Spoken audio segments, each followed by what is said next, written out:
Kelly, and I'm here with Peter and Lynn McIntosh. Welcome to the show. Thanks, Kelly. Thanks, Kelly. Good to be here. What else can the Proton patch be used on? Well, obviously this one is a key one. It's a very passionate one to us. To my mind, the most important market is certainly the cell phone. And the reasoning behind that is because as much as children are going to be using these in schools and everything, everybody is using a cell phone. There's 5 billion cell phones in the world at the moment that we know of. Okay, now in America, we're told that there's over 300 million cell phones being put into that particular marketplace. Now, what scares us is that people plug this right into their ear.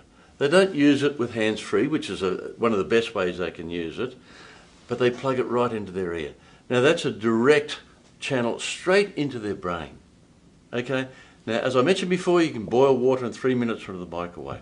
When you're plugging this in and you're using that for hours on end, and many people do, and children are probably the worst for talking forever on that, or even if they're standing there and just texting their friends. Okay, it's still signalling the station nearest, and the results of that is constant use will cause problems. As Lynn alluded to earlier on, children faster than adults because of their new development. And that's why we need to be aware of the fact that if someone is going to use a cell phone, they need to protect themselves. I think we have here a situation where we're looking at a duty of care, really, to your fellow man, in a way, like we had with the smoking issues. You know, we had restaurants where you had a smoking and a non-smoking. Do you think that the smoke from the non-smoking area didn't waft in to the people who were non-smokers? Of course it did. This is the same thing. You get in a lift with a dozen people and you've got maybe 3 or 4 people on their cell phone, and all of those people in that lift area are susceptible to the waves coming off those cell phones. So if everybody becomes responsible and tries to stem the flow of the dangerous waves coming away from these items, then we'll all be much, much healthier in that sort of environment. Just one point, darling. For the Americans here, we need to refer to them as an elevator. Oh, sorry. In Australia, we call an elevator a lift. Okay? Yeah. But that brings us to another point, Kelly. You know, people are using their phones in cars constantly. You drive down a freeway. No, they're not. It's illegal now. Oh, well, sorry. We drove down to San Diego yesterday, and everywhere we were going, we're looking, there's someone there talking on their phones. And we know it's illegal. It's the passenger. No. But the sad thing about that is, once again, they're in an enclosed cage, right? It's a metal cage around them. And when they're travelling on a highway, this poor phone is trying to find the nearest tower. So it's ramping up its power. It's ramping up the radiation. It's searching in directions all over the place, looking for the nearest tower that's going to give it the signal strength that it needs. And if in any doubt, you just watch those little bars going up and down. That's what the phone is doing. Okay? Now, when you're in a car doing that, not only have you increased the radiation, but you've got this metal cage around you, so when the radiation's going in different directions, it's bouncing back onto you, or to your passengers, or worse still, who's in the back seat. Okay? So what we're trying to get across there is, whether it's passive smoking, whether it's the use of the phone near other people, it doesn't just have to be plugged into your ear or sitting on your lap texting. It can cause people discomfort, and in long term, it'll cause them all sorts of issues. Now, the cigarette industry, back in the 50s and 60s, they portrayed smoking as glamorous, right? Exactly. We were talking earlier about the pictures that we used to see of the teenager with some guy coming up looking like Fonz with a cigarette out of his mouth, giving the girl a cigarette, and boy did they look cool, right? Or the elegant ladies, you know, at a bar taking a cigarette, and once again a man lighting the cigarette for them. It wasn't until many years later that the message finally penetrated the brains of those in government that they needed to take some real action and have non-smoking areas.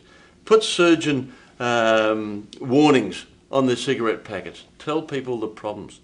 So what we want to do is we really want to create the awareness in the marketplace, in the community, in the globe, to state, please stop using these items. Now, you asked the question about what else. Seriously, there's plenty of other items in our home that give off electromagnetic radiation. But the big market, the big issue is the cell phone, right? And even worse than that are the Bluetooth controllers that people plug into their ears and walk around for hours on end. Not only do they attract the electromagnetic radiation from all around them, but they've got this going into the ears constantly from the signals that they're trying to seek, regardless of whether they're using it. On top of that, they have also got their cell phone with them, probably in their pockets. Right? So that's also talking to the Bluetooth. So seriously, those people are candidates for the funny farm in time to come. They really are, because that is a major issue that nobody in government has taken any notice of or done anything about. And to take it one step further, in the third world countries, they cannot afford these sorts of items. They cannot afford desktops, laptop computers. So do you know what their computer is? A smartphone. These are the items that they use as their computers. And as they get further advanced, several things are going to happen. One is the power is going to increase from them. So what does that mean? More radiation. On top of that, the use is going to increase. So we're not sitting there with a desktop down there or a laptop out here on your desk. They're sitting with them in their hands, talking to people, doing their work. Once again, unprotected, an item that is close to their bodies and going to be causing major problems to them in the future. We don't know how much, because the research that's done to date is very limited. The industry body, and the industry body, we make no bones about it, the industry body are the makers of these items, right? They are lobbying very heavily to the media, to government, to state there is not a problem. Seriously, they are. Wow. However, and you'll see plenty of evidence of that on the internet or on YouTube. Just type in any sort of subject heading about EMF radiation or dangers of cell phones, and you'll be inundated with issues regarding that. What is concerning to us is that the government is not taking any steps. They're not making any efforts. And the consequence is more and more of these items are coming into the marketplace. More and more people are hurting themselves, and that is something we need to address. And I want to thank the viewers for taking time out of your busy schedules. I hope you found all this information to be exciting and totally informative, and we encourage you to go to protonpatch.com. Thank you.